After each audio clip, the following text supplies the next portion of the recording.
time to start the show. And I'm going to get started right after this.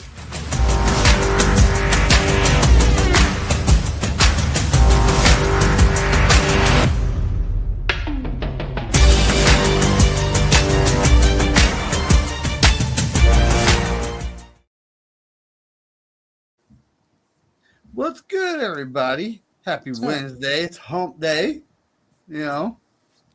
I was making jokes about the Niners that pick 27 are going to take a new hydration expert. If you get the movie reference, Airbud? Is it Airbud? You've never seen Waterboy? Oh, the water. He's a hydration expert. That's right. Yeah. H2O. High quality H2O. That's right. Foosball. Yeah.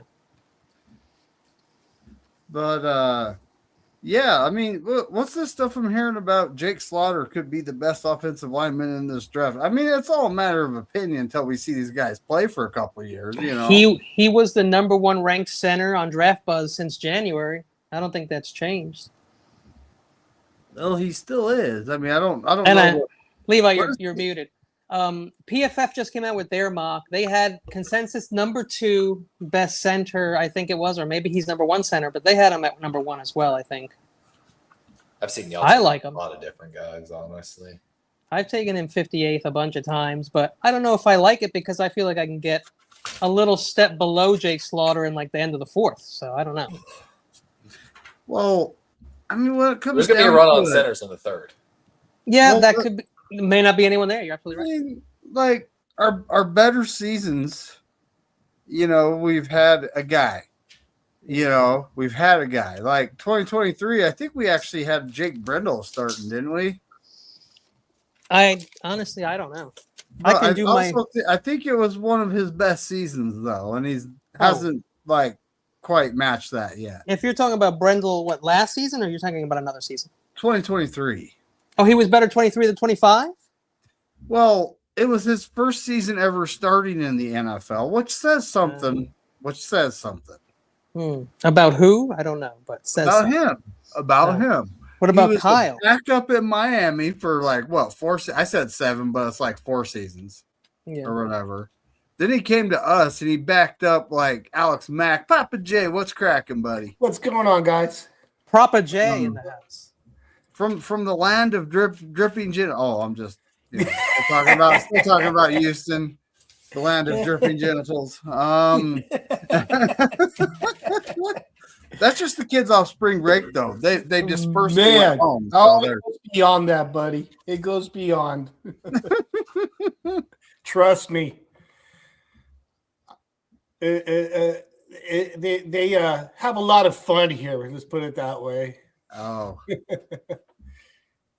And then they have big hospital bills too. So, well, that comes along with having too much fun. Chad Schrader, what's up, buddy? What's up, Chad? Bebop, what's going on, Bebop? Giga Chad. Don't forget, if you're watching, say something in the chat. I don't care if it's F you or hello. I'll shout you out. All right, or both. Or both. Yeah. You can say F you hello. I'd be okay with that. But it's just 15 days until the draft. No pressure, guys. All the pressure. Yeah. I got a lot of finalizing to do in the next couple of weeks. That's what I got to do. Well, hopefully we get Bash this upcoming Saturday, not to give it up. And then of course the last draft, it's all back to me. Give it away, I might even find my suit that has obviously the sleeves removed and my shirt that again. Oh, we dressing up for the draft? Has the sleeves removed and get the gold tie out. I still got my mullet that makes me look like the Tiger King. I'm dressing up like the water boy. Get my chance out there. I'm just going to wear my looking for scouting internship shirt again. For good luck, I'm going to wear my Colorado Buffaloes hat for good luck on the draft. Colorado Buffaloes, huh? For good luck. That's an interesting team to have a hat of, though. Like, It's weird. Maybe Delaware. What's the story here? You a fan, or did you? No, I need a hat to get dirty and sweaty, and then a hat to wear on show. So I got my University of Delaware hat to wear on the show, and I got my Colorado hat to wear to work.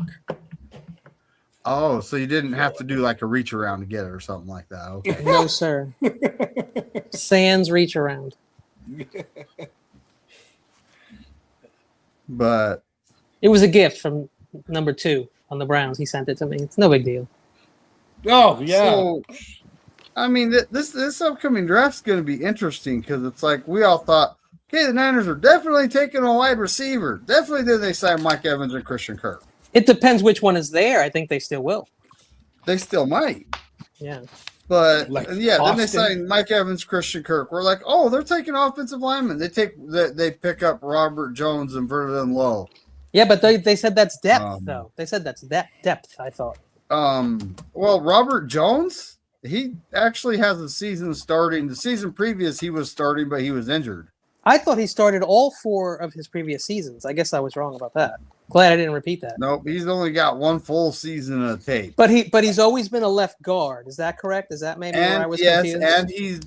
And Mike McDaniels runs our offense. So it's like, but at the same time, is his addition to the middle with Brindle and Pooney, is that enough to take on the Seahawks interior?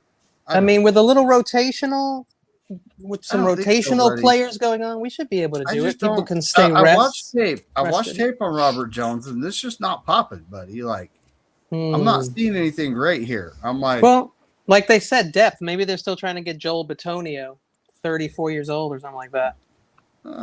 That's a Shanahan. That's a total Shanahan move, right? Well, they were together in Cleveland, so they know each other, just like Trent. I don't know what the holdup is. You know that thumping I heard my neighbors doing? That is still going on. Not sex, then. It's not sex. Are you sure? I'm positive. Mean, could have just a long-winded feller going on. I mean, I've gotten cramps before. I can't do it that long. I've been doing a timer. I would have got cramped up by now. Yeah, not even by himself. It just stopped. Here you go. See, it's only that was about 10 minutes. I bet you he pulled something in this. I bet you he pulled something. And she's like, "Baby, you okay?" Oh, yeah, I'm fine, girl. Yo, girl, I'm fine. What you talking about? I didn't pull my pectoral. What are you talking about? It's all good. Now who's going to be walking funny? I don't know if y'all saw in the latest mock draft on NFL.com. They've got the Eagles taking Ty Simpson at pick 23. That's ridiculous. Who comes up with this shit? This is Rhett Lewis's first one. Oh wow! There's something going on with Jalen Hurts and the Eagles. There's something going on there. I it's don't ridiculous. know exactly what it is. Y'all taking Lomu, by the way. Like there was an article about ranking everybody does QBs. since January. There was an article about ranking QBs in the NFC. I don't know where Brock Purdy ended up, but he was at 11th. Well, I thought the last I saw, NFL.com had Purdy number 5 ranked quarterback in the NFL. No, that's what I saw. Jalen Hurts. My bad. I forgot we were talking about in the NFC. I don't know where he would fall down further if it was full NFL. Is he even the what? How do you rank the people in the East? I wouldn't even put him top 3 in the East. I think he would be the worst quarterback in the NFC East for me. Maybe not for everyone else, but Jackson Dart has got to be better than Jalen Hurts, I think. Well, I mean, Jalen Hurts, he tucks and runs the ball a lot. If you have the right type of offense, he's going to be effective. He's like a carry-on bag. It's like, look at A.J. Brown. Good wide receivers get mad because they're not getting the ball. They say A.J.'s leaving on June 1st. That's what a lot of people are saying. I mean, it's like, that's just because the Patriots head coach Vrabel's fucking what is her pull name? a hammy. Hey, I don't know if y'all seen that whole story. East Coast Red and Gold earlier had Coach Yak from Twitter. The guy reports a lot about the 49ers online. Shit. So, folks, if you haven't watched it, to go, watch the replay. As the kids say, I don't F with Twitter. You should. You would have a blast. No, I got enough people spying on me. I'm good. You can't use your original name though. You would piss some people off. No, I don't want to be on that list of people on Twitter. I'm good. We're good. Yeah, you would. You would piss some people off. It would be. I'd have a million followers. I would follow you just Exactly. to watch it and laugh. Hours long debates. Just. Oh man, dude, it would take up so much of your time. You would eventually realize I'm not getting paid to do this. Yeah. Well, my fault. Do you get paid on Twitter? No, right? You don't get money for Twitter. You can be monetized on Twitter. Oh, and yeah? I know people that are. I don't know how much money they make though. Well, if I knew that the people who hated you was the ones who were going to follow you, shit, I would have started a YouTube in 2005. So I would be rich right now. Would have been fucking filthy rich. Actually, making money really off the big. haters. If you Just can make talking it shit. really big, YouTube does pay pretty good, but you gotta be pretty. You gotta be big, like That's nice. 60,000 views a video, do almost a video a day type of thing. If you can, I'm not that guy, folks. I could work never for a do that. living. Yeah, I could never do that. It's so boring. I'm sorry. It's super boring. Back in like 2022 and 2023, I was on almost every day. Yeah. Well, these people it get came to paid. a point where it's like, I'm not getting paid to do this. I'm putting way too much into it. I need to back it off.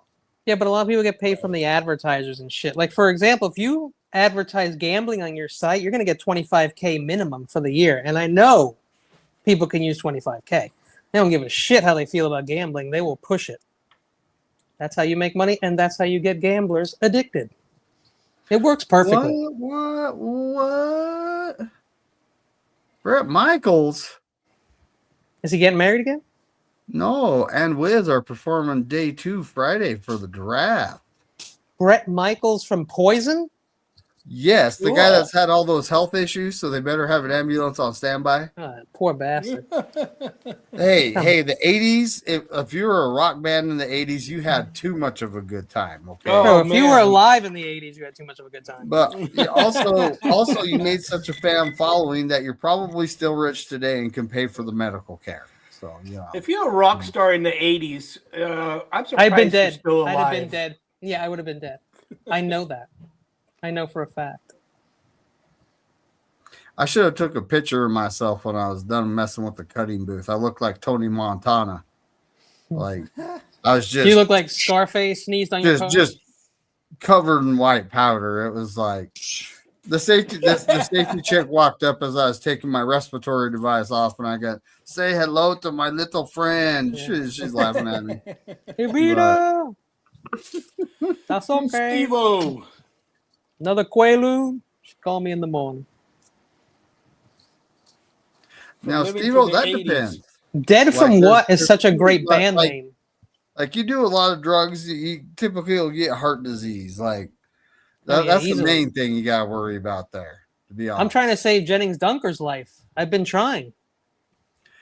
Now, Kenny, I watched some tape on him and not an NFL starter, in my opinion. I think he could be Draft Buzz has him really high. I think he could be solid, but he's not like gonna be Pro Bowl level type of guy, in my opinion. I don't. I just watched a few interviews. Coach, the right coach feeling his interviews. Hold of him, he could be solid. If he goes to a coach like what we have, Chris Forrester, the poor guy's gonna end up, signing a $20 million a year contract for the Denver Broncos, and then they'll coach him up and he'll get better. Oh, shout out to Mike McGlinchey. Oh boy, my stuff Levi. just pushed out. Did you guys even hear that? Can you hear Levi? Because I can't. Oh, my bad. I was muted on my. Okay, I was gonna say because sometimes my mic goes like my mic messes up my hearing thing. I don't know. So I would love to see a team draft all three of them from center, guard, tackle, all three on the same team. I think it'd be hilarious. You can't argue they can't communicate well. Yeah. If you put on a 49er jersey, you probably will. Just don't. Pull a hammy. Yes. I've never pulled a hamstring. I can't say that I have. I stretch like a MFer. 40 at the draft. Levi, you not signed up? Say what about my pulled draft? a hand by a string. Oh, I'm over 5 seconds on the 40. Hey, just so saying, far in training, my best 10-yard split's been a 1.68, which would put me faster than 5 tight ends in this draft. Yeah, that's pretty nice. I did it from a 2-point stance, not a 3-point stance. We're slowly putting it all together, basically. I ran a 5.11 40, but I did just do a 6-foot bong hit right before that. That is still good. Ooh, and so, dude, I got a handicap. Yeah. That counts. That's respectable. Counts. Now it's respectable. Man. NFL, right there. Steve's got a question for Levi. Definitely not. Everyone's faster than Lamar right now. No, he's actually at OTAs for once. Oh, no. I heard it was going to be his last year, though. There's been a lot of speculation because he didn't do the contract. And, if he has a down year with a brand new offensive coordinator, he loses position on the contract. And I've heard through the grapevine that Sean McVay wants Lamar. Oh, boy. Wants him. We'd have to pull an Tanya. We'd have to pull an Tanya if that happened, because they'd take care of the West if that happened. It'd be terrifying, honestly, Sean McVay. I'd have to run over there, hit him in his femur with a crowbar or something. Do a Tanya Harding. I'm going to dress up like Carrot Top and fucking run over there and hit him with a crowbar and then slip into a fucking sewer like it. And then good luck finding me. Because Lamar restructured. Who am I? Nobody knows. And didn't extend it. His cap hit next year is like $84 million. And it's the last year technically of the contract, if I'm not mistaken. With void years afterwards. Oh, I love that year. That's when I trade my player. It's my favorite year. Just how convenient that's probably going to be Stafford's last year. Oh, yeah. So Lamar Jackson's 10-yard split was 156, huh? Man, I'm telling you this from watching those guys live in the combine and watching the simulcams.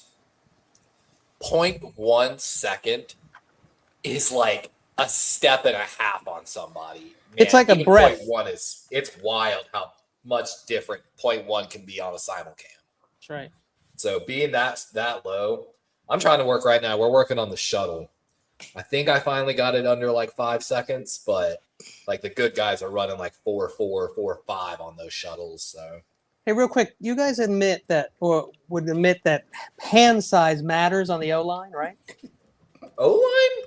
No. When you get your big ass hands on somebody? Nah. You know what? Hey, Levi, you know what would help you improve your time? 9-inch hands? I don't think it's very good when you're an offensive lineman. But what matters for more offensive line is wingspan to reach. Because you can have two guys that have a 35-inch reach. But if one guy has a smaller wingspan, it means he's got a smaller chest. The smaller chest is a smaller target, essentially. So that's, for me, the ratios there matter more than hand size. Every other position you kind of got a little bit. I'm hearing the hand size is big. Once that guy gets his hands on you, that's it. You ain't going anywhere. That's strong hands. Now, Spencer Fano, for exactly. Bro, I have something that can improve your 10-yard split. Instead of using cones, use gators. Because then as you're coming on, they open up your mouth and you're like turning and you're trying to get away. You know what Shit, I ain't scared of the gators. Maybe some of them kid by Jacksonville, but I joked with my coach. I was like, "You ever been chased at gunpoint?" He's like, "Thank God not." I'm like, "I'm telling you, you'll never run so fast in your life." They never gave Dan Marino running back. Yeah, Crazy Juice asked if can Lamar Jackson have a similar career like Dan Marino, great quarterback but couldn't win a Super Bowl? I hope so. Like Josh Allen? No, they gave him Derrick Henry. He at least had Derrick Henry. Dan Marino never had anybody like Derrick Henry. Yeah, but Dan Marino I'm not had taking Tyler Lue's job. I'm taking Jordan Stout's job. Dan Marino, his throws were incredible, though. He has unbeatable records out there. Lamar That's Jackson, the first jersey I ever had. He's not going to be able to match any of what Dan Marino did. The thing about Dan Marino, though, is he gets compared to all those guys that won Super Bowls, like Joe Montana, Troy Aikman. He gets compared to those guys. So... And he was a great quarterback. They just didn't give the guy a defense, That can help. Y'all know how I feel about Lamar or John Harbaugh and the horrible coaching we've had over the years. A lot of it wasn't Lamar's fault, but the past 2 years more so. So the Harbaugh from the Chargers is the one that went to the Giants, right? Or is No. it the Ravens one? It's the Ravens one. Yeah, Ravens. Well, see, in that and we case, actually got the Chargers defensive coordinator. Jim Harbaugh, Jesse Jim Minter. Harbaugh, the former 49ers coach, is with the Chargers. Jim Harbaugh. Mm-hmm. I'm just saying. Jim. Yeah. So I'm trying to figure out what they're going to take. I think they'll take an offensive lineman then, if that's who's there. Maui Noah, get ready to be taken by the Giants, number 4. I mean, he has put a big emphasis on wanting to build a D-line and O-line. But, of course, I don't know if you know, Harbaugh got in the building, and Dexter Lawrence wants the F out. Of course he requested does. a trade. They know. And has not showed up. Yeah, well, I'm not interested in Dexter Lawrence. And they signed Daniel Falele today. Oh, that's a good move. Officially, finally. Did you say that all the people that got him fired, he's hiring over there? Isn't that what you said? Or is that something to else? a certain degree. Or is it Daboll? Is that Daboll that's doing that? Somebody's doing it. He's signed Ricard. Patrick Ricard's still a good fullback. He made Jordan Stout the highest paid punter in the NFL, which Excellent. I definitely don't agree with, but he's Good not for a him. bad punter. He just shanks him every once in a while. So that's not acceptable. Great. Unacceptable. Took Daniel Falele, whatever. I'm glad. I don't know. I'm happy to have John Simpson back. I didn't think I would be. Fun fact, he actually trains at the same gym I go to. He's up on the wall. I work out at Curves. Levi. You're just trying to pick up all the cougars. The Meemaws. Come here, Meemaw. Come here, Meemaw. Meemaws need love too. Oh. Meemaw's got money, by the way. Just saying. Not that it matters. I'm glad they've been kicking my butt lately, but I'm excited for the draft. They're trying to get Uar on some interviews. I reached out to Brandon Perna, to be honest. I know he ain't going to answer in time. So Trey Lance is still with the Chargers then, right? I'm looking it up right now. No, he got moved to somewhere else, I thought. It says here since March 14, 2026, he re-signed with Chargers. Okay. I would too with how much. Mike McDaniels is there. That makes more sense. Oh yeah, it does. Yeah. For 1 year, $6.75 million, $2 million guaranteed, and should pay us that. $2.5 million hits the cap. That money should come right to our team. That's what should happen. $800,000 signing bonus. You know, for once, y'all really might not draft a wide receiver in the first round too. I was looking at your free agent. Are you talking about the Niners? Yeah. Oh no, if Casey Concepcion, Omar Cooper, or Denzel Boston is there, we will take that. I'll make a friendly gentleman bet with you about Cooper. I don't know if that Surratt will have the better career after at least minimum 3 years. It's very possible. I like Surratt a lot, actually. I like Surratt a little more. He's that 6'8" dude, right? Let's go see. Let me see where I have him. I have Cooper 4. And I have Surratt in the top 10 still, I think. Which is pretty bold, I think. I mean, yeah, I'd say so. He's considered like probably a second round. Yeah. Oh, he's 11. But you know what? I'm souring on Zachariah Branch, so he might move up to 10. You're souring on him? A little bit. Okay. I was looking at my combine notes, him. and actually, he was one of the standout guys at the combine. That's why they're right there they're right there. Like these are guys like I may just it doesn't matter because I do 20 wide receivers. PFF has Bryce Lance over Elijah Surratt. No, not for me. I got that fool way down. He's closer between 15 and 20, and I don't even like having him there. I'm still looking at wide receivers that I may even replace him with. But right now he is top 20. What was it? Yahoo. Zachariah Branch? Branch I have closer to between 10 and 15. Go ahead, Joe. Yeah, he's 5'9", huh? Jeez. He is. He's 177. Branch is lightning in a bottle, though. Lightning in a bottle for sure. He's like a slower Xavier Worthy or like a Sky Moore. That's good, John Jay. Gadget. Punter, kick returner. Special teams potential as well. Yeah. Jay. I mean, he's no blocker, which is a problem. So, yeah. Yeah, but His y'all wait, signed A-Dot, Christian wait. Kirk as well as Mike Levi, Evans. you'll like this. And it doesn't matter because this is just who he is. So I don't think much about it. But A dot, last in his class. Only screens. Like, this guy is not getting a pass past the line of scrimmage. This is fucking weird. But I still like him when I see him. I still like him a lot. There's a couple of guys that are slowly growing on my boards now a little bit after reviewing some stuff. I still have more film to watch. I do 20 wide receivers, so it doesn't matter who's 10 or 11, I don't think. Like, they're just guys that I like. You know? Yahoo found a very interesting trend about age of breakout year and share targets that casts some doubt on some of these guys, while, of course, making, guys like KC and oh, yeah. If you look these guys up long enough, you'll hate them all because they all have flaws, and that's the whole. So what you do is, and I heard a scout say this. He said, "We don't look at that. We're not drafting him for that. We're picking him up for the things that he does well. So we don't like that's not shit they're going to focus on because most of it can be coached, and so you got to look at all the positives for sure and frame. That's why the length, the traits are so important." Yeah, so it is. It's the age of when they had their breakout year, and basically the older they are when they've had their first breakout year, generally the worse they do in their career. Oh no, Mesidor. Top four guys: Jordan Tyson in the stat category, Casey Concepcion, Malaki Fields, and Elijah Sarrett. At least in the early rounds. Fields might be falling out of my top 20. That's a guy who's probably not going to be there. The other guy is actually someone that I was re-looking over my combine notes, and a couple of his routes he caught me. A guy named Deshaun Stribling from Ole Miss. Stribling from Ole Miss. I watched him. He's in my top 20, he's in my top 20. He was in my sleepers. He's like a jack of all trades, like a Romeo Dobbs comp. He's a good blocker, vert separation, explosive, hands, blocking, 6'2", fifth-year player, terrible route tree, no technique, but puka potential. So, it's gonna be fun.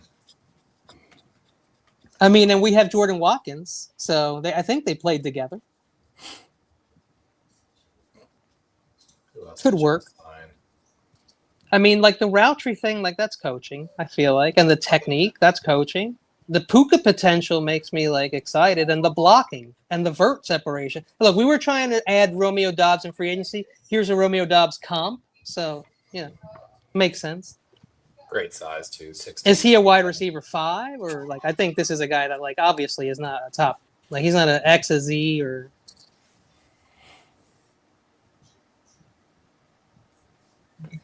Well, how do you say that? Falele? Yeah. Spun like a Samsung washing machine. Do you have Reggie Virgil in the top 20, Levi? He's another guy that had some good moments at the combine, honestly. Because Reggie Virgil is, I seen and heard that KC's in love with him, and he's already caught passes from Mahomes. I have actually. I've read that same report. Like I said, he flashed at the combine, so I got to go Separates. I have separates in parentheses, and then I have a bunch of negatives. But they're not like negatives. They're just he's little, he's short, he's skinny, he's got drops. The route tree has to be developed, and he has problem in run protection, which not surprising when you're not very big. So, again, the separates is what the people want. What's up, John Jay? But I'm kidding. News of the day. Let me get. By the way, Craig, if he pans out with the Giants, it would be slightly hilarious. But like, I mean, he could. You never know. I don't think it's gonna go well. He just has to do better than he did on the Ravens, right? Now, 2 of the starters on the Giants' offensive line are guys that were beat out on our depth chart consistently. But they're the Giants. I mean, you're the Ravens. That makes sense. Yeah, I'm excited to see what the Giants have, though. That Dexter Lawrence, though, if he forces a trade out there or just sits out, that's going to be detrimental to them. No, news of the day. Right here. Baby McNiner is mobile. Yeah, right. right. Now you have to put things in all the outlets. You have to make sure the When I saw drawers her last open. weekend, I'm like, give it a couple days. She's gonna be crawling because she just got to figure out that last leg. And You're gonna have to put tennis balls on everything sharp so that she doesn't hurt herself. Also, I think Harbaugh's already losing the Giants locker room. I don't know if y'all saw the no. comments with Thibodeau and Lawrence. Yeah, So I have. For those Why that do they haven't, hate him so bad? that's the whole thing is you're treating Dexter Lawrence. He's untradeable. All this. You're treating him very different. When they asked about Thibodeau, they said, well, every player's tradable. Hold up. You're already contradicting yourself in that sense. Like, and picking favorites in the locker room. I said what I said when I said it. I know. It's too hard, man. It's just too hard. Harbaugh's just always been a flip-flopper, and Baltimore media's just gave him Also, those players are not colleagues with the coaches. They're colleagues with other players, and other players talk about shit, and they hear shit, and people are friends with people, and they talk shit, and they're like, this coach is an asshole because of this, and they'll be like, oh, and like that's the stuff we don't hear about. One thing I think's a lock for these mocks, by the way, I mean, I could be wrong here. I'm going to make sure they didn't sign anybody. I don't think there's any way Kansas City doesn't take a cornerback in this first round. Well, yeah, it sounds like it because they lost two of them. Yeah, they lost both their starters. I don't think Delane is going to be there when they pick. So do they take like Caleb Downs or what do they do? I mean, where are they picking again? Do you remember what pick exactly? 9? But I feel like McCoy's going to drop down these draft boards. Look. No one is going to even pay any attention to him not playing last year. He is the number 1 cornerback. I had Mansour Delane as the uncontested number 1 because I don't like injuries, but everyone else is all on McCoy. What are you doing, Levi? I'm not touching him. I don't. That person. Just like the left tackle from Ohio State last year that a lot of people were high. I just don't want anybody who was just injured. Forgive me. I just don't trust it because I'm someone who had one little injury and I never got to play again. Pick number 9. It's possible. Yeah, number 9. Sponge. Well, the thing is, Downs is also injured a little bit. There's also the knee things with Down. So you have one of the tackles having back issues. Actually, one of the top tackles. If someone like David Bailey is there, I don't think the Chiefs are going to pass on it though. Nick Barrett, the USC D tackle, has been pretty busy. He's visited a couple teams this week. I think he's breaking into my top 10. Or Falcons too. Let me see. He hacked into your computer. Hey, did you guys see that they took a picture of Puka at rehab? Oh no! Dude, it's so wild. All that. No. Yeah. And then they tried to claim Puka was Poor in guy. rehab before they filed the lawsuit to try to counter it. Yeah. Usually they just put that spit bag over your head, but no, not this time. They locked that fool up. God. He went to the same place Stetson Bennett probably went. So with the DTs, I was sleeping on the DTs. I didn't think I liked any, and now it's hard for me to pick just 10. So we'll see what happens. By the way, the Browns used visits for Casey Concepcion and Kenyon Sadiq today as well. Oh.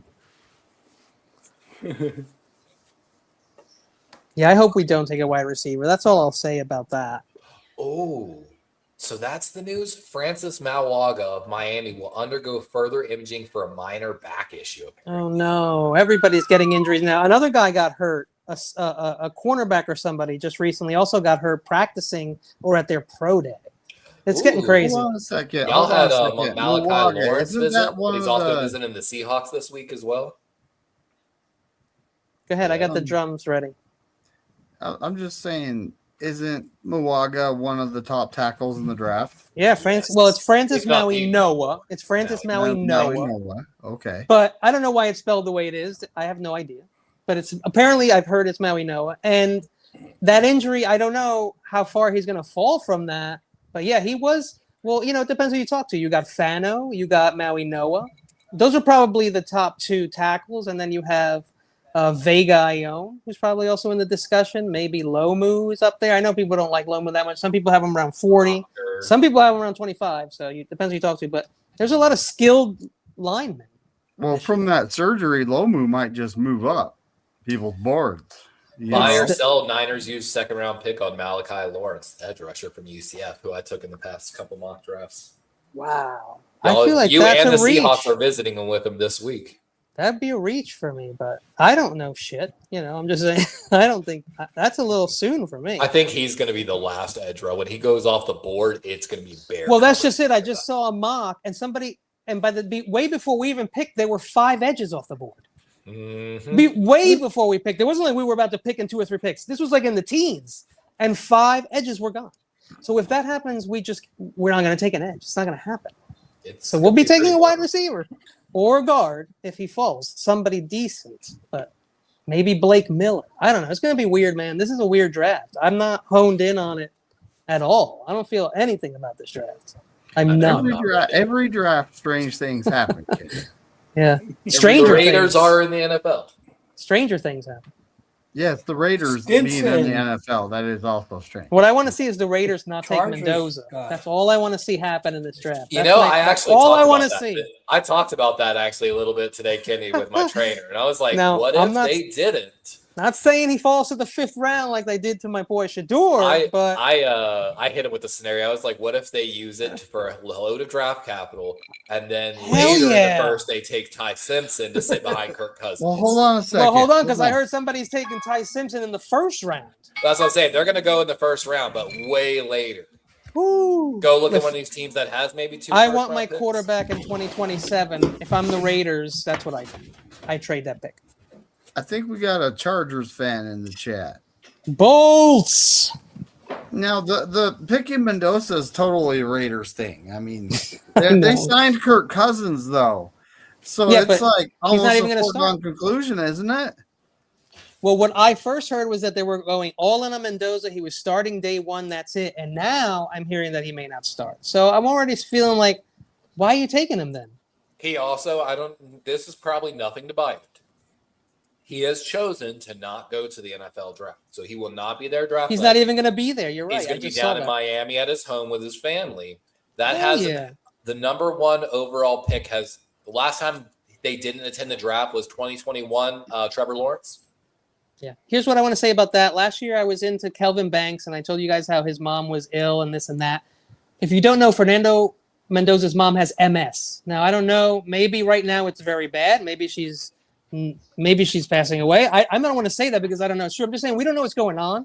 She needs a lot of care, and I know he has a father that takes care of the mother, but we don't know what's going on. So he maybe want to watch that at home, and if he does get picked first, I'm sure he'd rather be there with his mom, who may not be able to go with him to the draft. So that could be one of the things that is keeping him from being there. I don't know if that's true. Possibility. I'd assume so.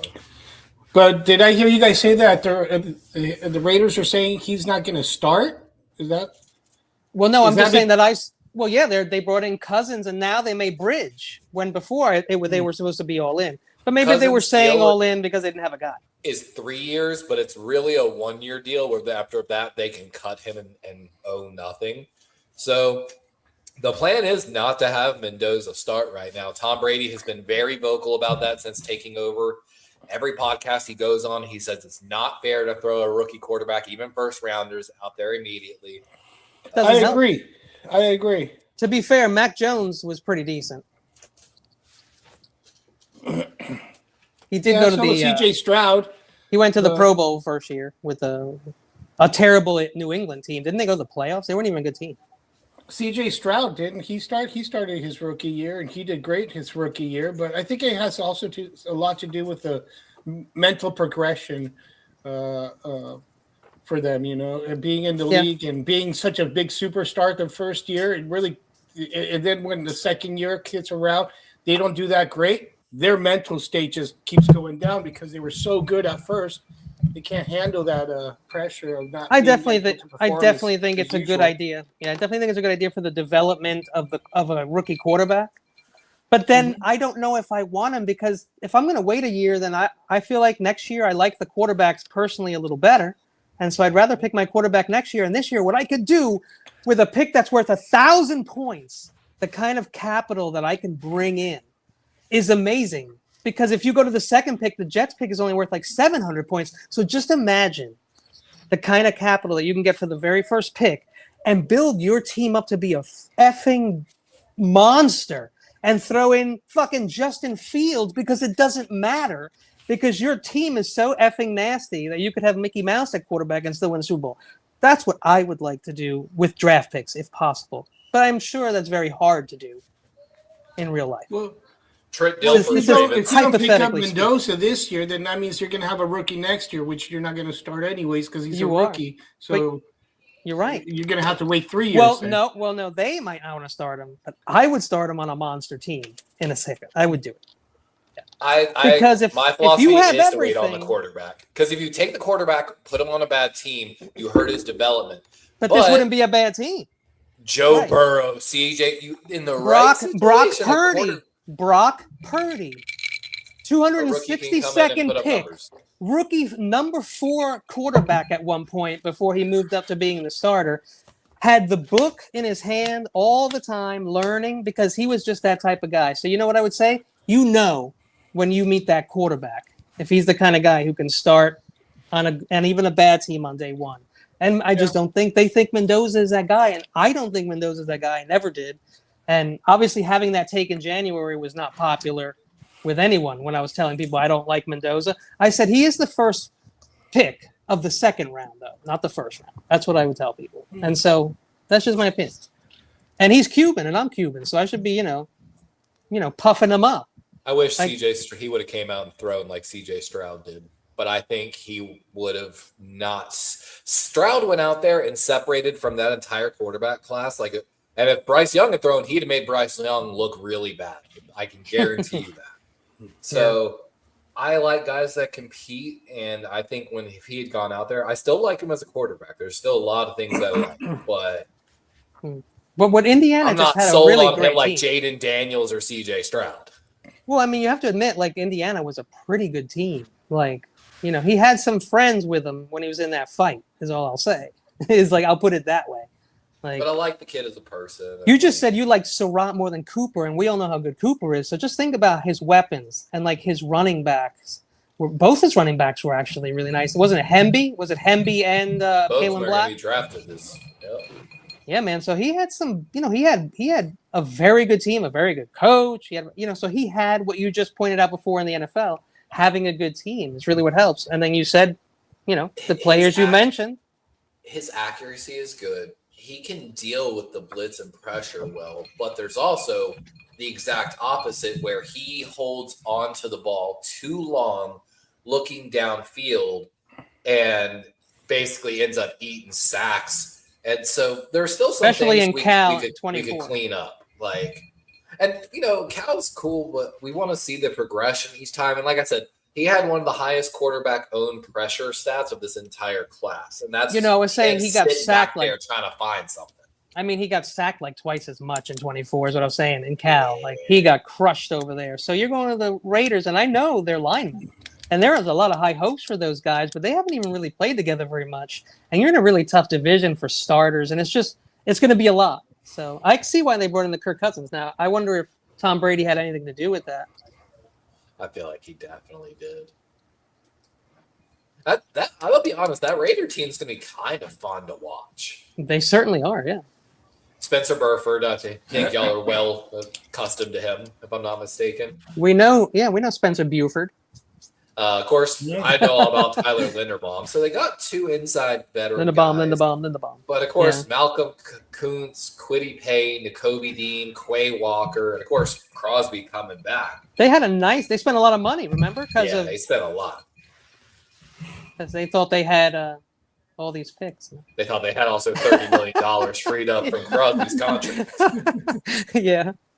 But they're good, they said. We're fine. We have 16 cents. Fuck you. We'll be fine. After they sign their class, they literally have change, and they're like, it doesn't matter. We're fine. Whoever's here is playing now. Practice squad, get lubricated because you're becoming. Would have been having pick 1 and pick 14 would have been crazy with that team. Yeah, no crap. I love picks, especially in the first round. I mean, if you have 2 first-round picks, I feel like you got to trade one. It's just smart. I like having 2. Kitty. Yeah. I don't know, man. Look. What is 6 inches long, 2 inches wide, and makes everyone go crazy? Shit. A broken $100 pelvis. bill. Oh, $100 bill. okay. Ah! Dirty minds. Dirty minds. Wow. Oh, man. Save me. Anyway. Seattle has an 85 million defensive group. They'll be in third place in 2026, bro. You can bank on it. I promise you. Seattle's a third place team in 2026. You enjoy the Super Bowl. God bless you. Who else did they lose other than Kenneth Walker? Like 4 or 5 William other guys. Mafe, Okay. got yeah, Reek Mafe. Woolen. Cornerbacks. Yeah. I think their safety left the chat too. I can't remember his name. One And of they them, got- not they got- Warrior, And obviously. they got 4 picks. They're going to nail those 4 picks. So they got 4 picks. I don't know, man. I mean, Kind of funny. They re-signed all their wide receivers, JSN, Raheem Shaheed, and Jake Bobo. They literally went 4-year, 3-year, 2-year. They only threw to Like- Jackson Smith and Jigba all year, and AJ Barner. You want to look it up? Go ahead. They threw to those 2 guys. They signed a bunch of people they don't need. They signed Rashid because he won them the here's Super the Bowl. The safety name. What? How could I like not? How did I forget this name? Kobe Bryant. That's right. They lost him.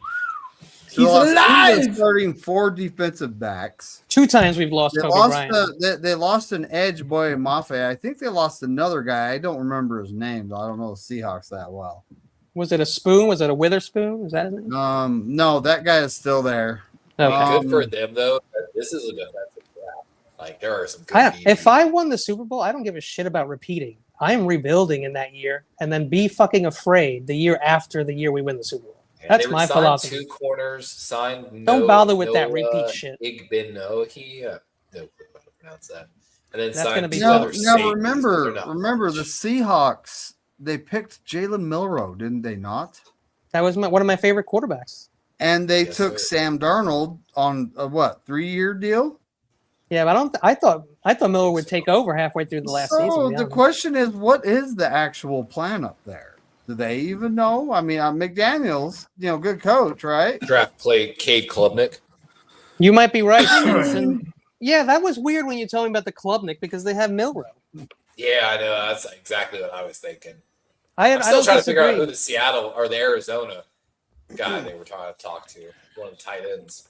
Oh man, No, Stinson. Herbert will not be MVP this year. Herbert finally has a decent offensive coordinator that can scheme him up some nice passes there. Be nice. Yeah, Depends Make on him how look all their real. starting No tackles MVP. come back. never A lot of gonna offense. happen. The O line in Chargers is nice too. So Herbert will have the time if they all stay healthy. That is. I mean, they made some interesting signings too. Of course, Here's the thing. Go Kolar ahead. from us. Yeah, here's what's funny about go the. I'm sorry. No, I didn't. I thought you were done. No, with it. go Go ahead. I was going to say the Chargers are an entire substation. They have a fucking lightning bolt in their helmet, so that's why they've been hurt the last 2 years. I know, right? They Power Rangers. There you go. They lost both Los starting Angeles Power tackles last Rangers. year. Like they had it bad, but they brought in Keaton Mitchell, who's lightning in a bottle. Yeah. They brought in Alex Ingold, the Pro Bowl fullback from Miami, and then they Very also brought in nice. Charlie Kolar, who was, in my opinion, the best tight end in our room last year. They did great moves, and I think they're going to take a Ioane when they pick left guard Penn State. That O line is going to be very They nice. also signed Tyler Biadasz. Tyler Biadasz Biadasz to from a the 3-year Washington. 3-year deal, not bad. Brought in Biadasz Paul is. Strange. I mean, the Yeah, no, they failure in made- New England. They're gonna. I said to McNiner, the Chargers were going to win the West last year, and I'm sticking to it this year because the injuries killed me last year, or it killed them, I guess. I was fine. I said Denver was going to go to Super Bowl last year. Broncos is Yeah, what I called McNiner. it. McNiner They almost said that. made it. If Bo Nix didn't get hurt, I think they would have represented. Oh yeah, they would have beat the Patriots, bro. That was not the Patriots. Yeah, it was the Yeah, Patriots to that Yeah, it championship. was the game. Patriots. Yeah, they would have beat the snot out of them with Bo Nix in that game. Like it would have been even close. Drake May did not really deserve to be in that Super Bowl. I think McNiner talked about Bo Nix too much and jinxed him and got him hurt. What are you talking about? That was all Dude. you, buddy. Dude, And- I was and Papa watching, J. I was actually watching the replay going, where did he get hurt? Oh, that's And- what right? my And first thought it's too. like, Got hurt everywhere. The truth is, the adrenaline's pumping. He just probably didn't feel it until after the adrenaline wore off, and he's like, Dangerous. Dangerous. Yeah. You're sitting there like, terrible, did I hurt yeah. my ankle? No, Yeah, there's that no sucks, way. man. Because you make it worse, and it sucks. Yeah, Hurting yourself on taking a knee, basically. that sucks. Running Or the ball. or jumping up and down on a sideline when you're about to win a Super Bowl. That's also a shitty time to get Drake hurt. Greenlaw. That was so Yeah. rough to watch. "Oh, Herbert would be MVP, huh?" With Mike McDaniels. He has made the playoffs his first 2 years back. I mean, tight end room got better. Wide receiver room. I love Jim Harbaugh. They didn't even have O-line's more Omari and Hampton. stabilized. And they didn't have Omari and Hampton for like Well, the entire year. Remember, Kenny, we were debating that. Remember last year we picked division winners at some Yeah. point before the season starts. You know I And fall in love picked- with an I O-line. picked the Denver Broncos, and then I picked the Chargers to go second, and I picked the Chiefs to win. What was it? Seven games? Yeah. 7 games. Yeah. You know. And Listen. then, of course, we always pick the Raiders to be in last place. I mean, let's be Absolutely. honest. That's a given. I fall in love with an O-line very quickly, and I thought the Chargers had it in the bag, man. And then Omari got hurt. It was just... I mean, you know, the Broncos got Jalen Waddle. You know, how much of an impact is Sutton- he going to have, right? Sutton and Like, Waddle should be nice, yeah. But the Chargers have also improved, so I'm on the fence about who to pick between the two this year. So I'm on the fence. All right. You're not Still buying not picking the the Kirk Chiefs, chain. though. I'm not. sticking with the Bolts for the West. You like that? Stinson says, "I want to see an Mhm. LA Super Bowl in LA." That's what you know everybody what? wants to see. Both teams will be there. I'm telling you, we'll be sitting in the bleachers, but they will Why be don't there. you just have to look at the logo for next year, and you'll see the Chargers colors, and you'll see the color for the Rams too. The logo has a spectrum, buddy. It's like it's hard to tell. Oh, it's like Yeah. orange and You baby They blue. realized we caught on to that. So now It's we like gotta find- orange we and fell baby onto blue. that, so they're starting to throw all kinds of stuff at us now. They you know? threw the picture in the beginning of the year where the top 2 teams were at the very top of the picture. What do you mean Yeah, they he think was we correct fucking? on that You one. kidding me? They told us who was going to be Just in the Super Bowl. wait till this next year. They'll put the 2 worst. They'll put like the Jets and the Jets and who's horrible in the NFC. Like No, the it's Saints, supposed not to be- Tyler Shaw. They'll put both of them up front or something. The Watch. Jets and I the told you, Cardinals. Oh, the Arrogant. Cardinals. I already know my Super Bowl, McNiner. I True. told you long time ago. It's going to be the Bears versus the Jaguars in the Super Bowl, baby. Bears, Jags. Man, I told you the formula. That's your coaches. That's your. Don't you remember all the teams that lost 20 years ago? They're going to win. Turdome. Is Arizona going to be the guy to take Do I have to I don't tell know, you guys buddy. the theory again? Conspiracy theorists. Who's the You quarterback? Rick, for the it won't Cardinals take right now? long. Listen. Minshew? In 2005, the Eagles lost to the Patriots in the Super Bowl, but 20 years later, in 2025, they beat the Chiefs in the Super Bowl. In 2006, the Pittsburgh Steelers beat the Seattle Seahawks in the Super Bowl, and 20 years later, in 2026, the Seahawks beat the Patriots in the Super Bowl. In 2007, Peyton Manning, not Eli Manning, and the Colts Here beat we the go. Bears in the Super Bowl. So 20 years later, in 2027, the Chicago Bears will beat the Jaguars in the Super Bowl. Right here. Years of research and my brain and data. That All looks like combined, AI. it's all AI. That was Tiny. No, it's That's not just the AI. Tylenol kicking in. That's just the Tylenol kicking in. These are just my notes. Look at it. These are just my notes. You guys didn't know that. That surprises me. Just got to look it up. Hey, what do you guys think about that? Let me read this. The rule change is about a provision allowing the league office to intervene from a central location to correct clear and obvious officiating mistakes, a major step towards more technology-based officiating. I thought we already had that in New York. That was the whole point of the booth. They're preparing for the refs No. to not be. They're like, No, they're, they're- I don't they're have to talk- go the whole thing. Sorry. Yeah, they're talking about like any kind of obvious mistake, a clear and obvious mistake, they'll just call it in. Supposedly that only applies if we're going forward. All those rules only apply if the replacement refs are there to start the season. But the problem is right now that the NFL ref union wants a 10% yearly increase in salaries and no accountability. Basically, the NFL last season implemented a system where, hey, if it's playoff games are not based on seniority, it's who had the best calls all year. And they didn't like that. They want just the oldest guys to always get the best games, no matter how many horrible calls they've had. And the NFL's like, no, we need some accountability here. In 2008. Yo, sorry I'm late. What's up, John Jay? Who won the Super Bowl? Cracking, buddy. I got me a new job, so I'm working late now. Ultimately, What I Good for you, mean, man. is Good it- for you. now, is it actually going to fix anything? Like That's yet to be seen, because there's always horrible calls in every game, right? Beat in the So we'll just have to keep an eye on that and see how that goes. Super Bowl in 2008. You know who they beat, kid. What are you saying, Kenny? Fuck! That means the Patriots are going to win in 2028. That's what the formula says. Oh God man! damn it! Again with the Patriots. Yeah, we didn't hear you ask AI on that, right? I did. I was asking who beat the Giants in 2008 because that's who's going to win the Super Bowl in 2028. You don't ask Siri? That sucks. It's all from here, buddy. It's all from here. Siri's my Encyclopedia Britannica, bro. You kidding me? So So you're saying we're going to win it in 2033? When out of whoever lost 20 years earlier wins the Super Bowl 20 years later. And No, then, we only let these go for 3 or 4 years, and we got to switch it up. So 2020, 2033, 2040, and 2043 or 44. Niners. We're gonna have 8 Super Bowls? 8 Oh Super my Bowls by the God. time that we all are on our deathbeds, if we're lucky. Yeah, If you're lucky to live that long. yeah. Die right before the Super Bowl. Oh, that's not good. so Yeah, what's that's the not news cool. up today?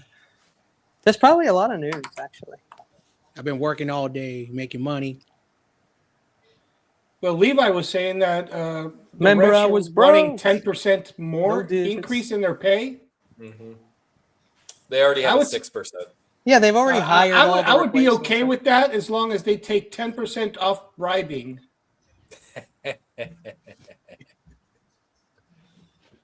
And that's the worry with the centralized NFL thing is how much is it going to impact the game? Is it going to slow it down? Are we going to see these calls where like, what the heck was that? Like, which there were a couple last year and some of the stuff that when they went to the central office calls. It's funny is Bleacher Report just did a mock draft where the Cardinals trade up with Buffalo to draft Ty Simpson at 26. Maybe that's what I was talking about. I thought he went way earlier. There's some that 'Cause I have him heard at, something 17, I think. Yeah, I heard 16, 17. Oh, but that would 16 be, is the Jets. Ty Simpson, Oh well. Yeah, poor No, Ty this was Simpson. the team. This was a team that like came out of nowhere. This was a new team that was interested in Ty Simpson. So that's what was weird, I think. What I don't if the Rams take Ty Simpson at 13 or 14 where they're at? I've already heard that, but not at, I don't think they take him at 13. I think they take Mekhi Lemon with their first pick. This quarterback draft class is garbage. I'm They're sorry. going to take my favorite wide receiver, the Rams. Watch. I like Mendoza. He was on my Cal team, but yeah, this quarterback draft class is oh my gosh. There's only one good quarterback, one other maybe good quarterback, and then there's like 4 or 5 guys who have a shot, and then it's pretty much very hard for those guys. Yeah, Kenny, he could go 13 to LA. He could go 21 to the Steelers. There you go. That's the team. They weren't out of nowhere. Arizona could trade back into the first round if he's really falling there at the end. Well, you've had Kurt Warner already say really good things about him, and other ex-quarterbacks round. saying that they really like him a lot. He just doesn't have a big sample size, and players in the college quarterbacks who haven't played more than a year in college have a really bad track record coming to the NFL. Sure do. Kenny, Yeah. all right. Yeah. So Javier. where does your guy Mel Kiper Jr. have him ranked? Which one? Simpson. Ty Simpson? Oh shit! I think he has him going in the Does he first have him round. above Mendoza like he did with Shador No, Sanders and no. Craig Ward? No, he has Mendoza number 1, just like he had Shador number 1. Yeah. Oh, so Mendoza's going to be a 5th round pick. Okay. I don't know. Also, Mendoza pats the ball just like Shador did. Everybody pats the ball. But Sometimes you pat the ball NFL headline. when you're really good as a quarterback. You pat the ball to fuck with people. That's when you're really good. Mel Kiper is not a good scout person. He hires people to do his job. I don't know. I've been watching Mel since the mid '80s. I will never like Mel Kiper. No one can change my Mel. mind. I'm one of those stubborn people. Oh yeah, people hate Mel Kiper. I don't get it. I'm starting to think it's time for Mel to start thinking about maybe passing the torch on or something. Yeah, give it a while. No, who's the other guy? Todd not McShay. McShay is good, but there's another guy who's Jeremiah. There's an actually there. I think Jeremiah is the most accurate on the media, but Walter Football is actually the most accurate. Period. At predicting what players go to what teams for years now. Walter Football. Is that the Wiener Dog? What's the Wiener Dog? I saw this video. This Wiener Dog was like saying, "Oh, this guy's gonna." They had like a weird thing going on, but it was a Wiener Dog. I don't know. I know people don't like Lemon. He's still my number 1. I don't care. He's been number 1. He's not going to change. People have him going way late. Not 5'11", even in the top 10. 191. Yeah. He plays the slut very good. He is a smaller Amon-Ra. That's kind of the comp. And he fell, if you remember, in the draft. He fell in the draft. I don't know. Some people don't like the weird dude with the weird attitude and the different opinions. I like those guys. Those are the guys I do like. So that's the difference between me and a lot of people. Also, for those who have watched the draft in 1994, the general manager, I don't know what team went live. He said, "This guy Mel Kiper does not understand." I remember that. The stuff that we have to do to evaluate the players that we need to get. And I understand the mock drafts and all this stuff, like, what teams need, and that's how they, collect all this information, and they also use the scheme and all that stuff. Because of that, I will say this: Mel Kiper has created an industry for people to understand how to do the draft. And I don't want to reveal secrets, but there's a thing called the vertical board.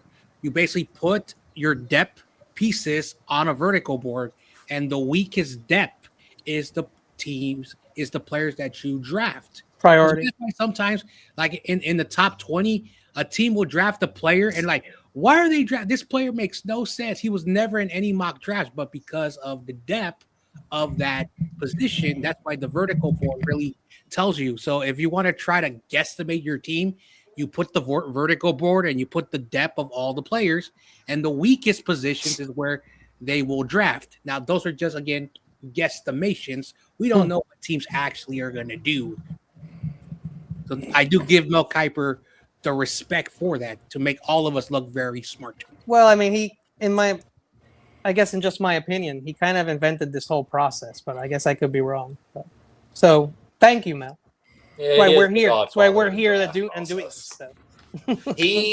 You could argue him and Todd. The NFL draft was not always a watching event. No, I remember when they got it on the TV. Godfathers and turning this into a fucking A. Have a little goddamn motherfucking rock back, man.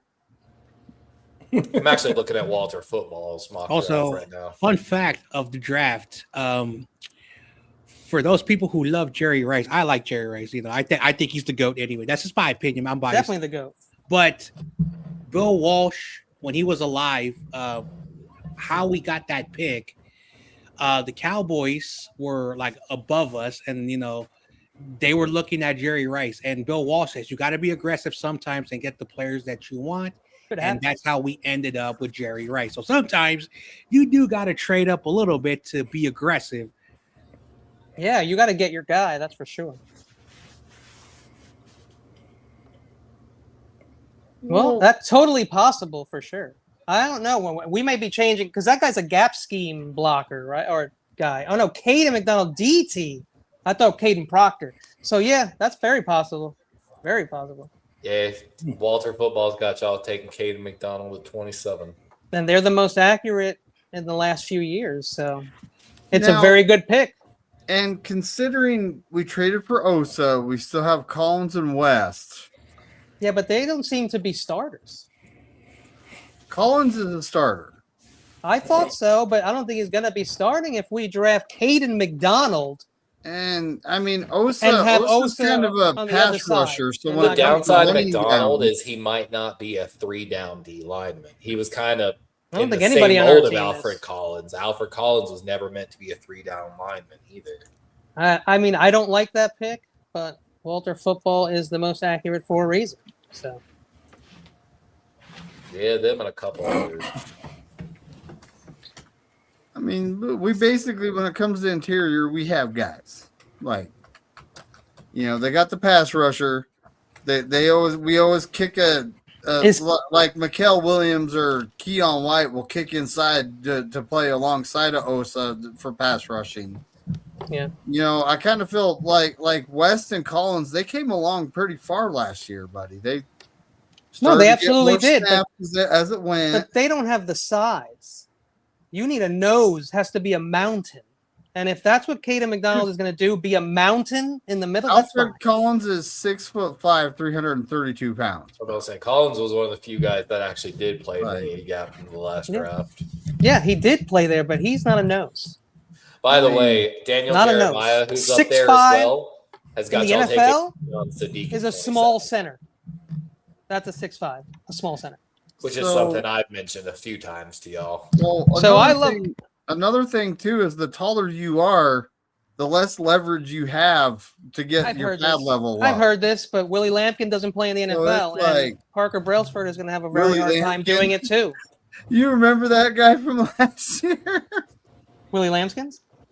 The guy was like 5'10". He was an offensive lineman. Yeah, right? Willie Lampkins. But the thing is that leverage is great, but it starts. I mean, when you have guys who are 6'8", 6'9" coming at you and shit, they're enormous. You got to be, and like Caleb Banks is a nose. Like that guy is enormous. He's had some injuries, but I'd rather have Caleb Banks than Caden McDonald, to be honest with you. I mean, yeah. Banks at least has potential to be a third down guy as well. Of course, the injuries, like we've talked about, Kenny, are a little scary, but yeah, it's the injuries is why I have Caleb Banks 4 and not 1. But Caden Proctor's definitely number 1. Will he be there? I feel like the Bears or maybe like somebody else might snag him. Are you talking about Caleb? Caden. I don't know if you realize Willie Lampkin's on the Eagles. He went to Seattle and he's a nose for sure. Yeah, to tell you this about Caden McDonald, also injuries. So, you know what I mean? Do we need another Niner with an ambulance next to his name? Well, I mean, when it comes down to what we have versus what we're missing that speed rusher guy, which there's a few in the draft that might be there in that 4th round. Yeah, he will. We lost Bryce Huff, so we lost our speed rusher. So that's something that we need to address. But they don't have to do it in round 1 or 2, though. Not in this draft. Because it's a situational player. You're not drafting a guy that's going to be doing anything more than rushing the passer. Dak. Whoa. Well, I mean, I thought we drafted 2 interior defensive linemen last year and a guy who basically is going to be moved to the middle, and so we're going to take another guy for the middle? That seems hard for me to swallow, Walter Football, but you know better. You definitely know better. I'll give you that. I mean, that's what the Falcons did these past 2 years, and we make so much fun of them. It's weird. 2 years ago, 3 out of their 4 first picks were all D linemen, and then they doubled back down on it, and it did not pay off for them in the slightest. I see Peter Woods is climbing up a lot of people's boards. I'm telling you right now, the Niners would take T.J. Parker, Kevin Folk, or Peter Woods before they take that guy, in my opinion. But I just don't think that he'll be there. And I'm not saying because the Niners are good at picking. I'm saying because they're bad at picking. One of the things too. So Caden McDonald, Peter Woods, both 21. Caleb Banks and Lee Hunter, both 23, almost 24. Yeah. Big difference right there. 3 years. Yeah, absolutely. Lee Hunt, those are all the four. Those are really the top guys. We all mentioned them all already. I just think edge and D tackle, the depth is going to disappear so insanely fast. Well, and we don't pick till the fourth. So. I would take so far above their position just based on, like, in a certain sense, like necessity. Like, I don't really like the kid Mason Thomas from Oklahoma. I'm definitely taking Malachi Lawrence over him, despite like 6-7 spots. Same thing with Gabe Jacas from Illinois. It's crazy. It's how it's funny. This is what I'm saying. Like, it all depends who you talk to, because people have actually different outlooks on players and different opinions on players, completely the opposite. So it's very hard to understand. You would think when you look at a guy, you see one thing and nothing else, but people are seeing different shit for a lot of people. This draft has been really confusing and very hard for me, at least. I don't know about you guys. Every because some people love Mason. Go ahead. Every coach looks at players differently, and that's why you have all these different types. Like some people, they have a high grade on said player versus another team that has him in a worse grade, and that's the problem when it comes to the draft. Coaches see players in a way that fits what they're supposed to be, and this is the problem that I actually had an argument with. I don't know who it was, with a fan of another team, saying that the reason why we have so many players that do not succeed, and for those who don't know, Spongy and somebody had a interview with Eli Harrell, and someone, I think Spongy asked him about the idea of why players fail, and Eli Harrell said this. I'm going to try to find the video, and I'll probably post on my community tab, where he said sometimes you have to blame the coach for not bringing or developing the player, and that's why a lot of players fail, and that's why a lot of it's the player's fault. They don't have work ethic. They're garbage. But sometimes coaches just fail players, and that's why coaches get fired after 3 to 4 years, because you don't know what you're doing. And that's why sometimes I'm like, and I don't want to discuss the owners. Some owners do not care about hiring the right guy. They just say, oh, this guy, he was an assistant on a Super Bowl team, so I want to bring him in. Yeah, he was with me in '85. All over again. So, that's why I got very angry, because this guy was saying all these players are garbage. It's blah, blah. Okay, whatever. I disagree with you. These players are talented. That's why they made it to the highest level of college. Mm-hmm.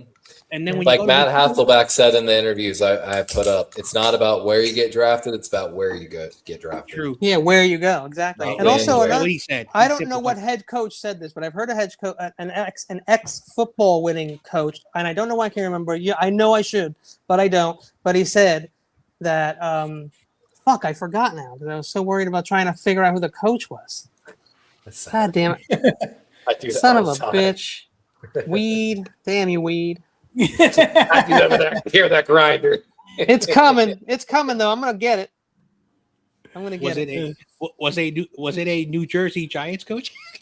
Oh, you know what? It might have been Rex Ryan. But it wasn't a Super Bowl winning coach then, right?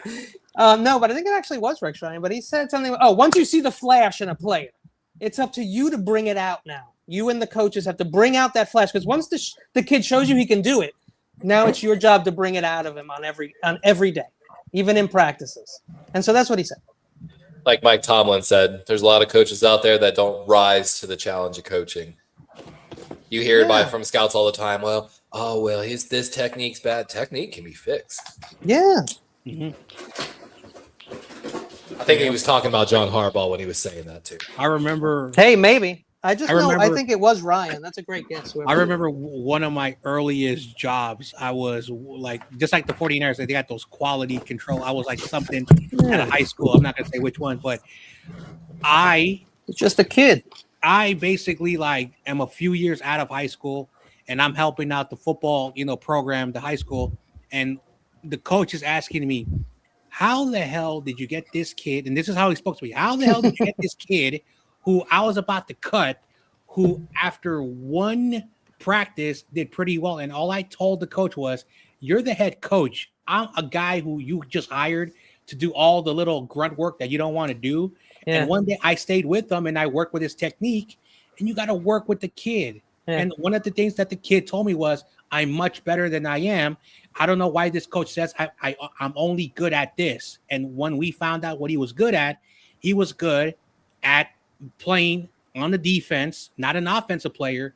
And he got better because on the offense, he was not really good because he was not a guy who used his hands. He was more of a guy who will run and grab you and take you down. And that's why I don't understand. And I don't want to get into it because, my field of sports, there are a lot of horrible coaches that ruin kids, especially on the high school level. So he eventually fired me because I was doing a good job, but like basically some coaches are just set in their Bro, head. you should, when he said that to you, you should have just went up to the coach and shook his hand and said, "You're welcome. That's why you hired me." And walked away. I got a lot of stories, shit, but my I'm bad. not gonna bore everybody, but I said the PG version, but yeah, crazy. Yeah. I love coaching. Well, I would have been. See, I'm a dick. I would have been like, "Well, you're really smart, and you hired me, so." And he would have been like, "Get out." So that's all I can say. Like, yeah, some coaches, and as new coaches, like, and I don't want to sound a little bit kind of messed up. Yeah, there you go. A lot of new coaches who are entering the coaching field. I went to college.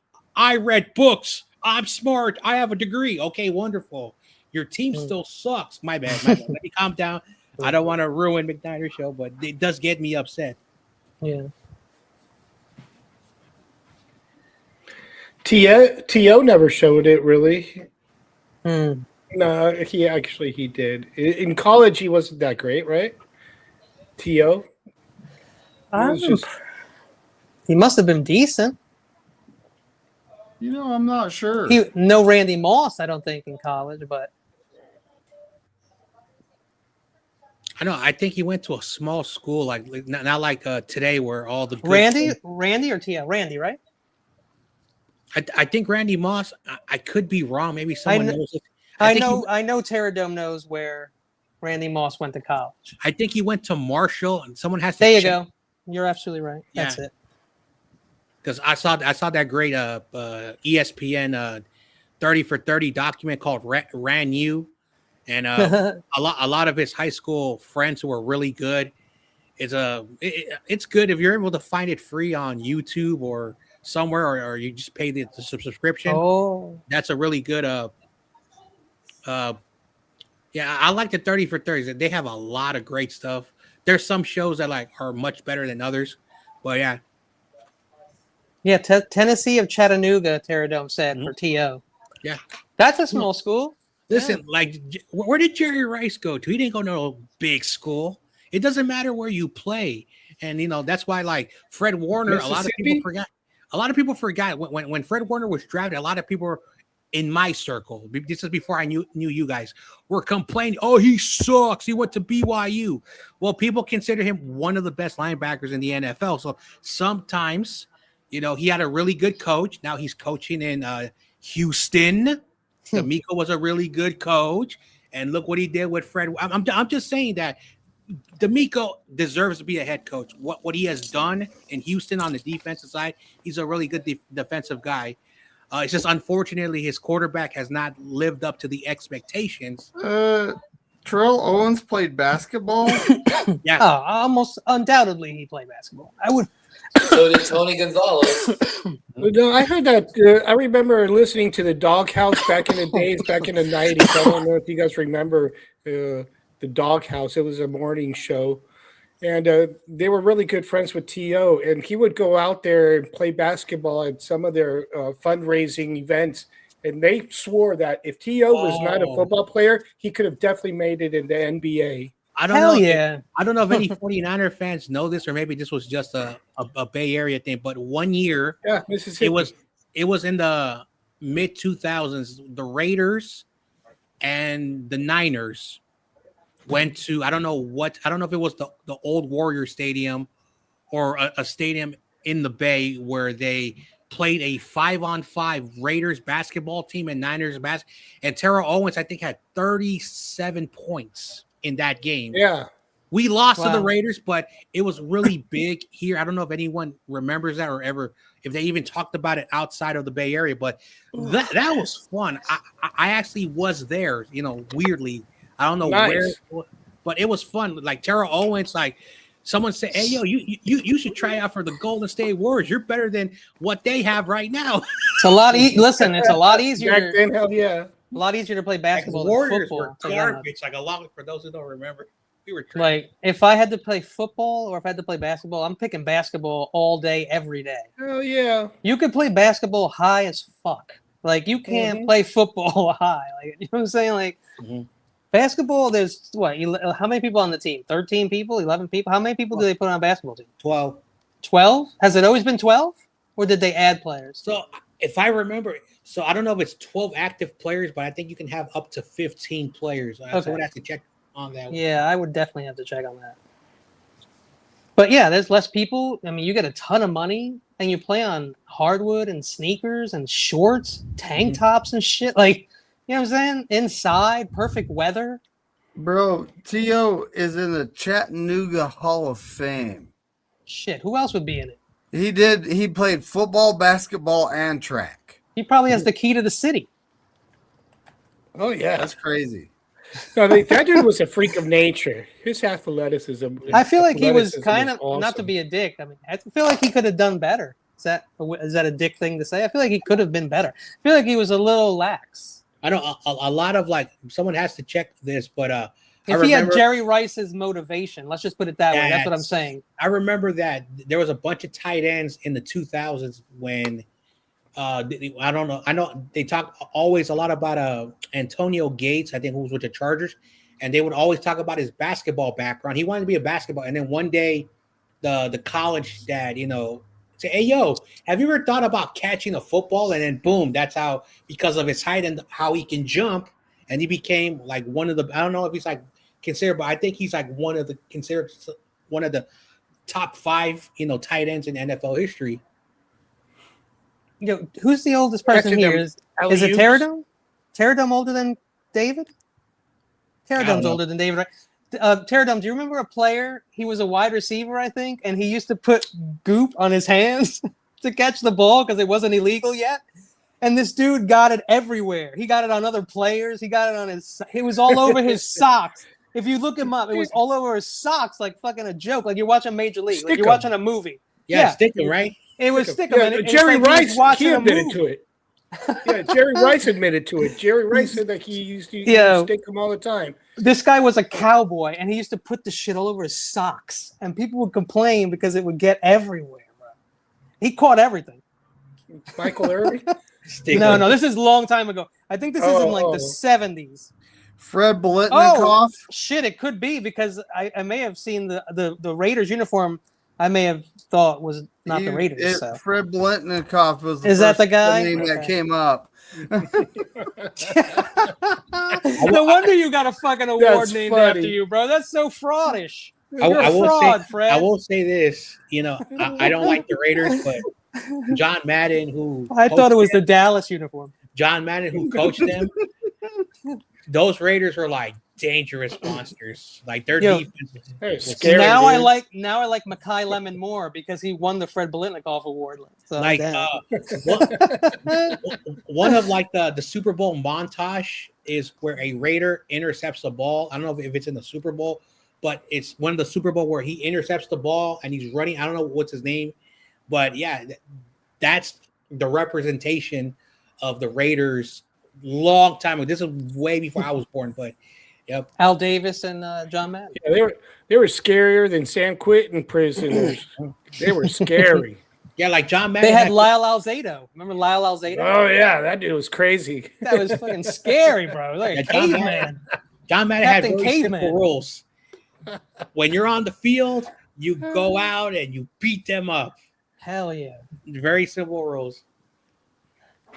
Hey, Pterodome, you know what? Even though you're saying that T.O. basketball was his first love, but he was only 6'2", You know what? Spud Webb was 5'6". Yeah, but he was Muncie it. Bogues was 5'3". And D And Brown. those guys. D Brown was also very short. He won the dunk competition. You remember that shit? Mm-hmm. Because I had D Yeah. Brown shoes, I had the D Brown shirt. Because I was short. And I was like, yo, I can be like D Brown. I can dunk too. And I couldn't. So he definitely could have made it. I think Earl Boykins was 5'5". Yeah, I don't know. Pistol Pete, what was he? Was he 6 feet tall? Was he over 6 feet tall? Pistol Pete. Pistol Pete was my dude. Yep. Pistol Pete was my favorite guy. And then I used to love John Stockton. And me and my friend used to pretend to be Stockton and Malone. And people hated playing us because we'd be like, we're Stockton and Malone. No, you're not. You're not Stockton and Malone. Shut up. And then the most recent player under 5 something is he played for YTC's New York Knicks. His name is blanking. What was his name? Blankenship? No. Reed? No, that's the Eagles. Nate something. Nate Robinson. Might be. I think, but Insanity. I think he was 5'7" or 5'8", so he was a little bit taller than Spud Webb. I couldn't play college basketball because I was too short, so I couldn't play. But I was very good at basketball. It's very sad. I got a question. I never asked you this, Kenny. Did you've mentioned that you like the Yankees. Do you have like a favorite basketball team or no? Yeah, the Pistons. Okay. The Bad Boys. Hmm. Dumars, Isaiah Thomas, Lambeer. Who else was on the team? Mm-hmm. Dennis Rodman. It's the Bad Boys. Yeah, Pistol Pete was 6'5". Wow, that's big. Yeah. Pistol Pete, you're not included. Sorry, Pistol Pete. Yeah, those players, man, let me tell you something. Those players were great.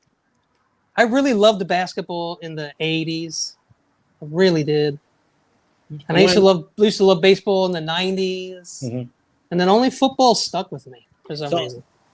One of my few favorite players besides any player from the Warriors was Allen Iverson because of that, how tough he was. Like, first he was like 6 foot and he can dunk and he could do it all. And he carried Philadelphia, even though I'm not a big Sixers fan, but that guy like played like I do not give.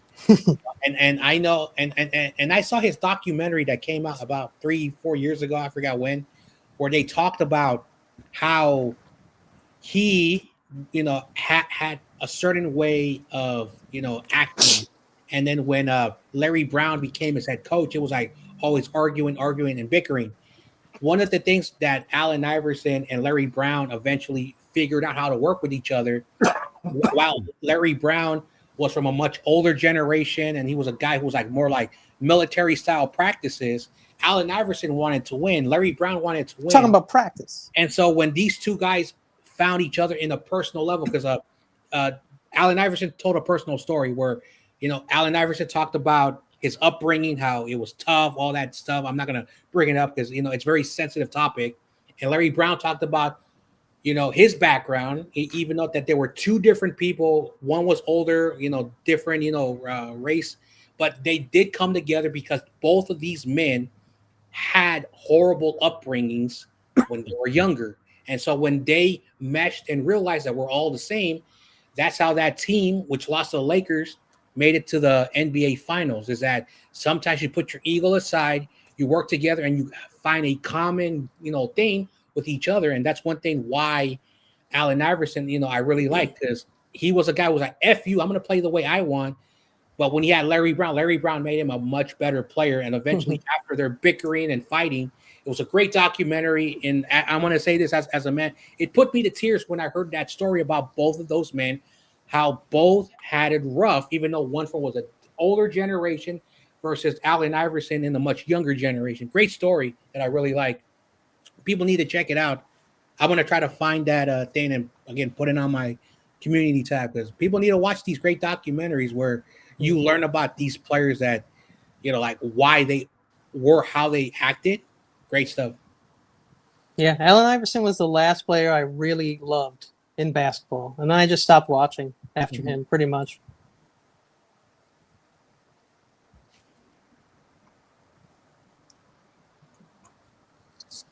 So, Mm. the draft is 15 days away. Huh?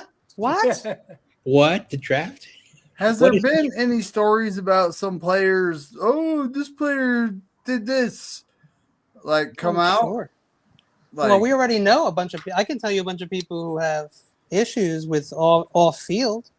It might take me a second, but I have. so these guys are guaranteed to be Kansas City Chiefs or Oakland Raiders. Okay. or the Ravens. The Ravens don't give a shit either. The Ravens don't care.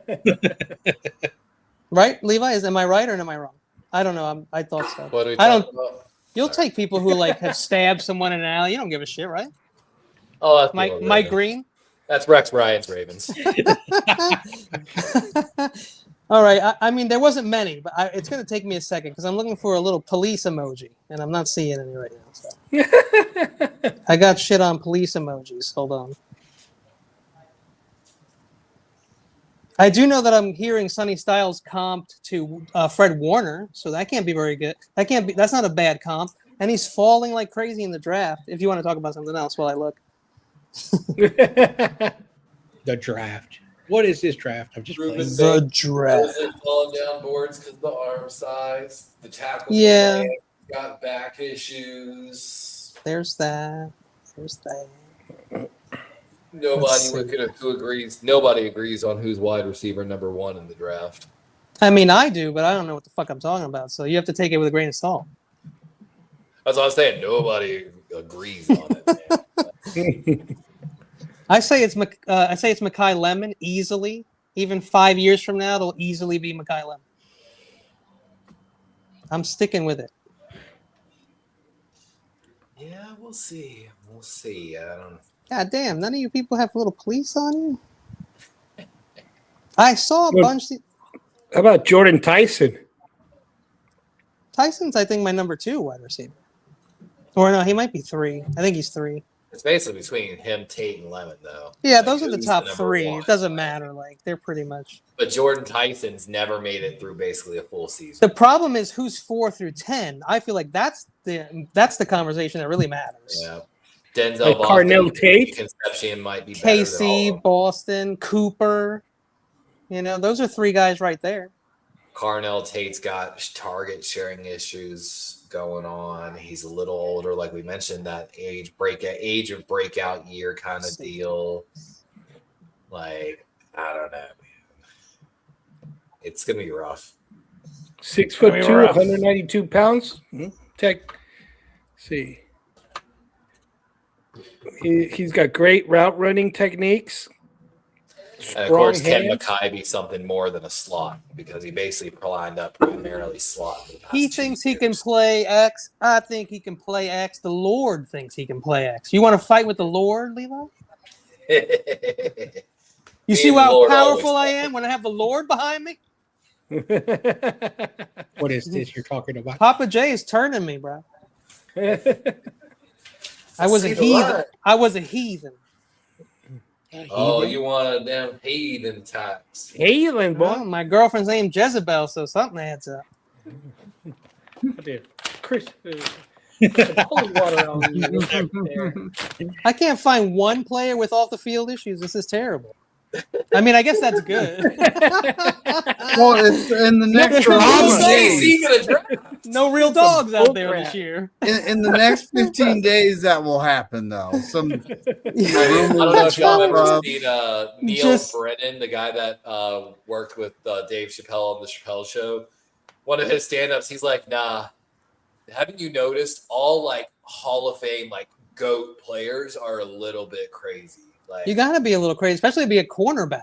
And they joke about do you see that Michael Jordan documentary? They walked in the house, there's no furniture. That's not normal. That's not healthy. That's a champion. That's how you know. You know what I mean? Like Michael nothing Jordan, else matters. The Michael Jordan documentary. I hated everybody.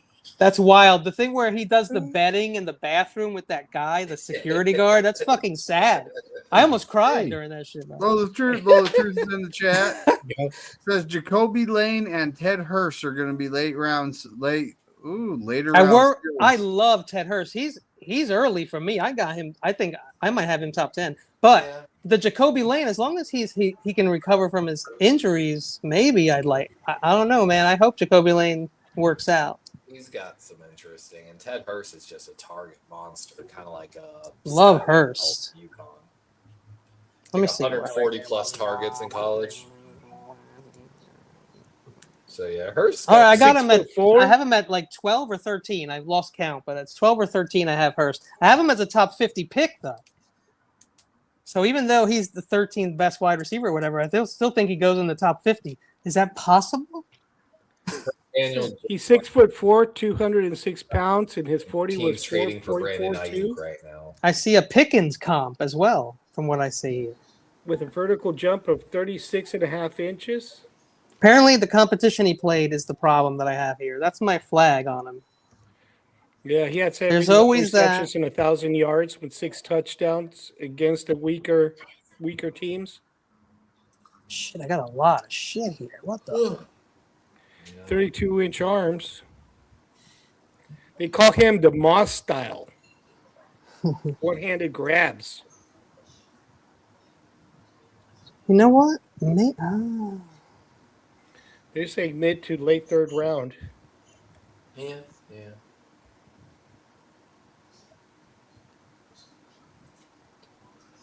I don't know. I feel like if you're thinking like Ted Hurst, Skylar Bell's right in that area too. The UConn Absolutely. receiver. Very good. Yeah.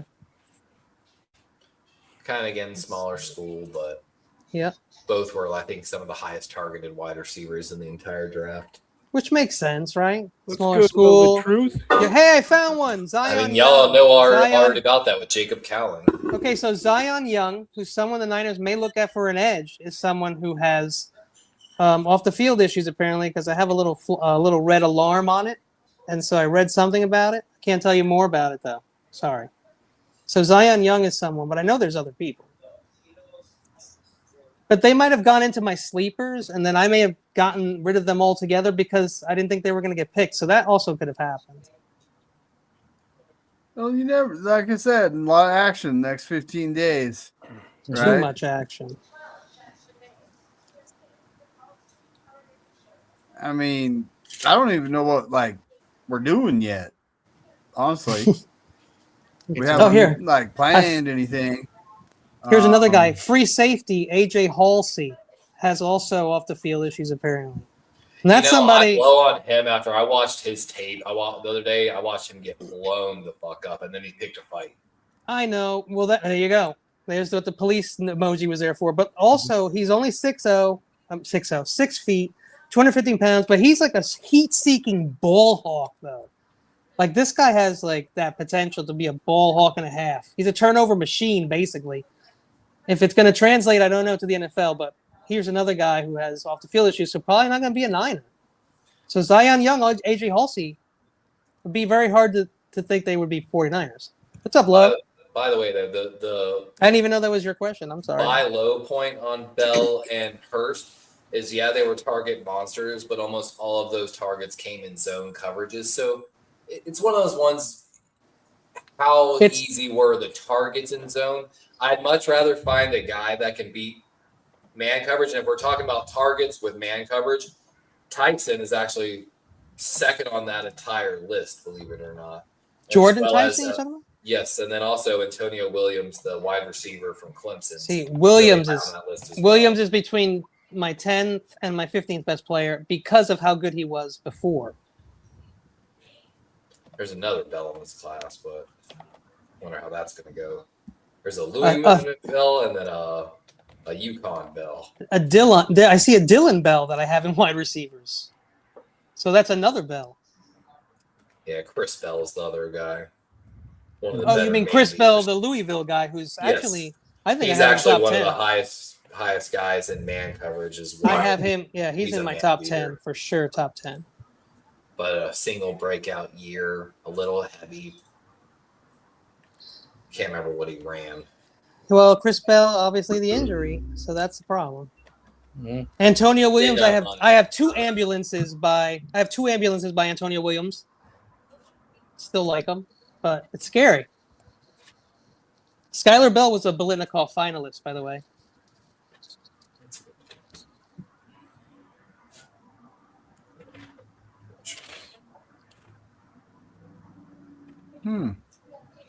Well, you guys got a lot of work to do over the next 15 days. I'm way behind.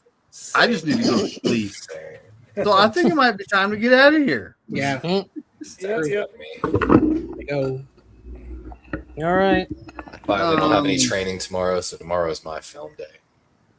Yeah, we got to talk about what we're doing for the draft. I mean, I don't. Yes, sir. Like I don't care if I set it up on what we're doing on my channel and then send out the link to you guys so you can set it up on yours. I don't mind all that. I don't need to play it on mine.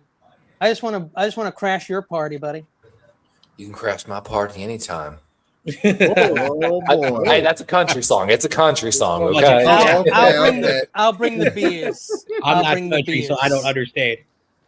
As long as it's not Scissor Hill or Brokeback Mountain, I'm there. We're gonna teach you about the Scissor board and back in the woods. I don't mind being like a creeper in the woods or Scissor Hill, but I can't. A local shepherd who just happens to watch what happens. This blossoming relationship between two women. We be raising hell where the blacktop is. As they Blossoming relationships I'm into that. All right. Big pause. All right, Big guys. pause. So, Adios. folks, tune in Saturday for the mock draft show. Adios. There's only 2 left. Damn. I know. Comes so quick, don't it? Yep. That's what she said. Oh, you beat me to it. Boom. And huh? I haven't heard that in a long. So everybody have a great night. Tune into the mock draft show. Tune into us next week. We'll be here, and keep your eyes peeled for what we're doing for the draft. We'll figure it out. Everybody have a great week. See you Saturday. And as Corey Davis says, go 49ers and F all 31 other teams.